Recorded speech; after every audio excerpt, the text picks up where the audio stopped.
Premier, last month you told the Public Accounts and Estimates Committee that it's fundamentally incorrect to assert that there was hundreds of ADF staff on offer to Victoria and that somehow someone said no. Do you stand by that statement? Yes, I do. My statements have been accurate and I will be assisting the inquiry next week. That appears to contradict the evidence that we heard yesterday. We heard that the Secretary of the Department of Prime Minister and Cabinet, Phil Gaetjens, wrote to your departmental secretary, Chris Eccles, in an email entitled Assistance re Hotel Security, and he said that he was sure the Commonwealth would be willing to assist Victoria with ADF personnel if Victoria wanted to quote unquote reconsider its operating model. Mr. Eccles replied to that email saying, "Thanks, Phil." In light of that, who's right about this? Why does your statement appear to contradict that?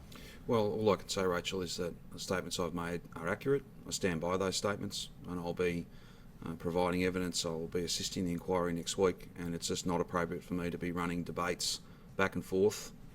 You're perfectly fine to ask the question, but there is a live process going on, and it's not one that I'm distant from. I'll in fact be part of that process next week. How can your statement, with all due respect, how can your statement have been correct when it directly contradicts this email trail? That's entirely a matter that relates to a whole lot of detail, both within the email and beyond, that it's just not appropriate for me to get into. I've answered your question. It's exactly the same answer I gave yesterday because it's accurate, it's truthful, and others can seek to play games with this. I'm focused on getting this job done, and the statements I've made are accurate. So you don't think that that's... The roadmap that Mel Burningham's...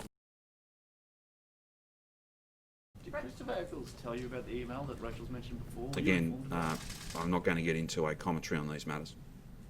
It's just not appropriate. It's an active process, and the people, myself and others, will be assisting the inquiry next week. So it's not really appropriate for me to be commenting on those matters. Have you spoken to him since yesterday's hearing about that email? No, I have not spoken to him since yesterday's hearing. Brett Sutton is before the inquiry today. His written submission says that he did not know security guards were being used until after the outbreak. Is that something he was never consulted about? It's not for me to interpret or comment or make findings as a result of a written statement or oral evidence. That is for the inquiry. That's why the inquiry's been set up. I'd scarcely have time to do anything else if I was to pretend to be running the inquiry, as well as doing all the other important work that we speak about every day.